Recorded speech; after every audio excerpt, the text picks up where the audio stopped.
Hey, what's up, YouTube? It's Jason from the Brashgate. Hey, happy Warncliffe Wednesday. Hope you guys are doing well. So check it out. Today I'm going to do a quick one on the Kizer Critical. This is a Matthew Christensen design that has been modded by Blades We Love. I bought this summer, like a couple months ago. It was all hot outside, and I was just looking for a knife that was like multicolor. I don't know why. I'll be quite honest. It was kind of an impulse buy, and I'll probably never buy another knife like this. I don't regret the purchase, but definitely not something I would probably buy now. It was also before I fully learned, you know, the middle finger flick and all the other sweet ways of deployment. So at that time, like, I was cool with the flipper tab. Now, I would absolutely go for the Critical with the thumb studs that they just came out with, I think, a couple months ago. Isn't that weird, though, when you get into knives and you start watching the reviews and stuff, how your taste changes, and stuff you used to like, you don't like now, and you guys know what I'm talking about. But that being said, yeah, this is a very cool knife. It's a very well-made production knife. So yeah, let's put this on our 40-point scoring system. You can get 10 points in each of these 4 categories. And it's going to be kind of a quick one today, guys. I got a big match I'm shooting tomorrow. We're going to set up tomorrow, shoot Friday. I'm on staff, so, you know, trying to be of service to IDPA.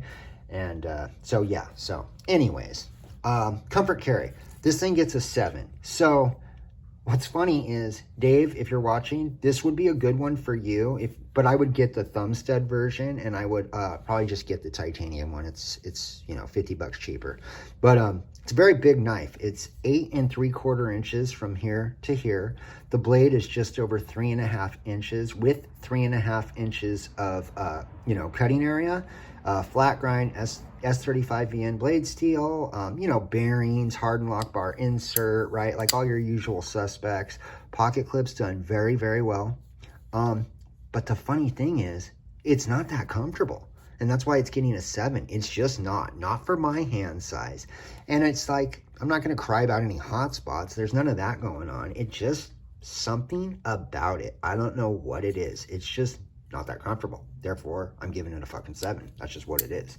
But yeah, I mean, again, you know, everyone's different, you know. Someone with bigger hands might grab this thing and it might be absolutely perfect for them. But for me, it's just not the most ergonomic fucking knife I have by a long shot. So I'm going to give it a 7. Now, build finish on this one, I gave it an 8. Now, I'm kind of giving it an 8 because since this is not a Kizer from the factory, right? It's hard to give an honest opinion on build and finish because it has been modded by Blades We Love. And I say that to say this. So, like, look, the blade is not perfectly centered.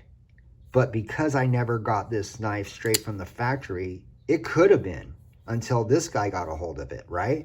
Or it could have been worse, and maybe this guy actually centered it more.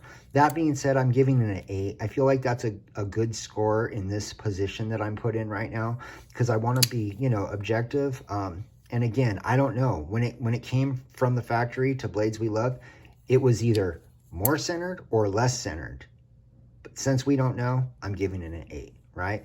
But everything else, I mean, it's dialed. There's really nothing to complain about. Like, you know, I did watch a couple of reviews. People were crying about this thing poking into their hand. Oh, wee. But it doesn't bug me.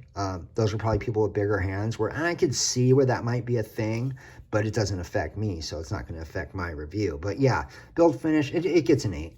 Again, I'm giving it an 8 because I'm going to give Kizer the benefit of the doubt that maybe the blade was more centered, and maybe after it got modded, maybe, you know, it became a little less centered. So yeah, it gets an 8. Price value, I'm going to give it a 9.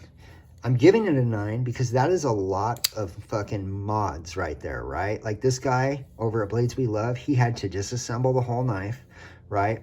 And some people are like with guns, guys be like, oh, I don't know why it costs so much to get that custom Cerakote, you know, job done on my slide. You know, all they do is, you know, spray paint it basically.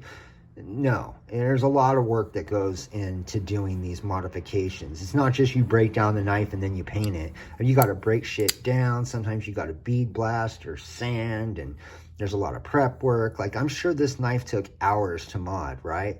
So the fact you're only paying an extra 40 bucks, right, to have all this sweetness done, I think that's a great deal. Therefore, I'm giving the Critical a 9 when it comes to price value. Like I said, I think they're around 200 bucks. You can get them with the thumb studs now. But yeah, $40 extra to have all that sweetness done, I think that's a great, great fucking, you know, price and a great value. So yeah, a 9. Cool factor. So, what did I give it? I gave it an 8, right? So this thing gets a total score of 32. When I got this, I thought it was super sweet. You know, it was a couple months ago. It was summertime, right?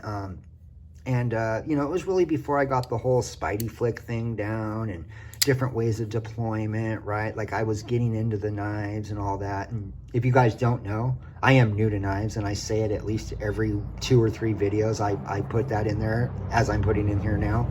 I've only been a collector for about 6 months, but I've always liked knives and always carried them, but never been like, you know, like how the guys watching this video right now, how we are, you know, can't wait for the new latest and greatest, right? You know what I'm talking about. That being said, yeah, if I didn't own this knife today, would I buy it again? No, probably not. Because just my tastes have changed, right? When I see a knife now, if it's flipper only, I pretty much don't want that knife. Like, I'm pretty much not going to buy it if it's flipper tab only. With the exception of the Knife Joker exclusive fucking K2. That thing's sick. It's a Tonto knife. Go check out Knife Joy and check out the K2. I think he might still have some of the black variants left. But anyways, that's the score. It gets a 32. I do recommend this knife. Again, though, I probably wouldn't buy it again. It was kind of an impulse buy.